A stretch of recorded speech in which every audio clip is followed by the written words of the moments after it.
மற்றும் red giant movies தயாரிப்பில் பிரம்மாண்ட இயக்குனர் சங்கர் இயக்கத்தில் உலகநாயகன் கமல்ஹாசன் நடித்த இந்தியன் 2 உங்கள் அபிமான திரையரங்குகளில்.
சென்னை தாம்பரம் ரயில் நிலையத்திலிருந்து ரூபாய் 4 கோடி பறிமுதல் செய்யப்பட்ட வழக்கு தொடர்பாக சவுகார்பேட்டையில் உள்ள ஜுவல்லரி கடை உரிமையாளரிடமிருந்து ரூபாய் 4 கோடி கைமாறியுள்ளது கண்டுபிடிக்கப்பட்டிருப்பதாக தகவல் வெளியாகி இருக்கிறது. இது குறித்தான முழு விவரங்களோடு இணைகிறார் நமது செய்தியாளர் சாலமன். வணக்கம் சாலமன். இந்த வழக்கானது சிபிசிஐடி போலீசார் விசாரணையில் இருக்கக்கூடிய சூழல்ல வேறு என்னென்ன புதிய தகவல்கள் வெளிவந்திருக்கிறது? முழு விவரங்கள். கடந்த ஏப்ரல் மாதம் 6ஆம் தேதி தாம்பரம் ரயில் நிலையத்துல நெல்லை எக்ஸ்பிரஸ் ரயில்ல சென்று கொண்டிருந்த 3 பேரிடம் ரூபாய் 4 கோடி பறிமுதல் செய்யப்பட்டது.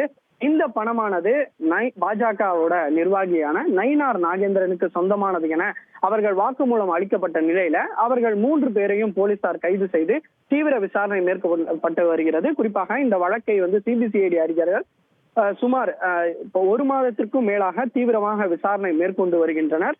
குறிப்பாக இந்த வழக்குல முக்கியமாக குற்றஞ்சாட்டப்பட்டுள்ள நயினார் நாகேந்திரன் உட்பட பல்வேறு பாஜக நிர்வாகிகள் என மொத்தம் 15க்கும் மேற்பட்டோரிடம் இந்த விசாரணையானது மேற்கொள்ளப்பட்டு வாக்குமூலமும் பெறப்பட்டு இந்த வீடியோ பதிவாக செய்யப்பட்டது.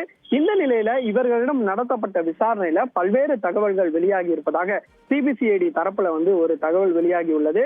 அதாவது இந்த 4 கோடி பணமானது சவுகார்பேட்டையில் உள்ள ஒரு ஜுவல்லரி கடை உரிமையாளரிடமிருந்து தான் இந்த 4 கோடி பணமானது கொடுக்கப்பட்டுள்ளதாக போலீசாரின் முதற்கட்ட விசாரணையில தெரிய வந்தது. அதாவது இந்த கீழ்ப்பாக்கத்துல இருக்கக்கூடிய ஒரு தனியார் ஓட்டலுக்கு அவரது உதவியாளர், அதாவது நகைக்கடையின் உதவியாளர் ஒருவர் தான் பணம் எடுத்து கொடுப்பது போன்ற அவர் சிசிடிவி காட்சியும் பதிவாகி இருப்பதால் அவரை, அதாவது அந்த நகைக்கடை உரிமையாளருக்கு ஓரிரு தினங்கள்ல சம்மன் கொடுத்து சிபிசிஐடி போலீசார் விசாரிக்க திட்டமிட்டிருப்பதாக தெரிவிக்கப்பட்டுள்ளது.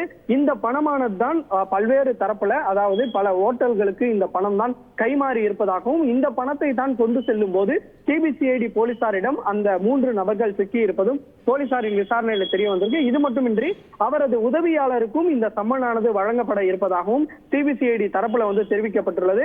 இந்த பணம் யாருக்கு சொந்தமானது என தொடர்ச்சியாக சிபிசிஐடி போலீசார் விசாரணை மேற்கொள்ளப்பட்டு வரும் நிலையில மீண்டும் தேவைப்பட்டால் நயினார் நாகேந்திரன் உட்பட பல நபர்களுக்கு இந்த சம்மனானது வழங்கப்படும் எனவும் சிபிசிஐடி போலீசார் தரப்புல ஒரு தகவல் தெரிவிக்கப்பட்டுள்ளது. உங்கள் முழு விவரங்களுக்கு நன்றி சாலமன். லைகா மற்றும் ரெட் ஜெயண்ட் மூவிஸ் தயாரிப்பில் பிரம்மாண்ட இயக்குனர் சங்கர் இயக்கத்தில் உலகநாயகன் கமல்ஹாசன் நடித்த இந்தியன் 2 உங்கள் அபிமான திரையரங்குகளில்.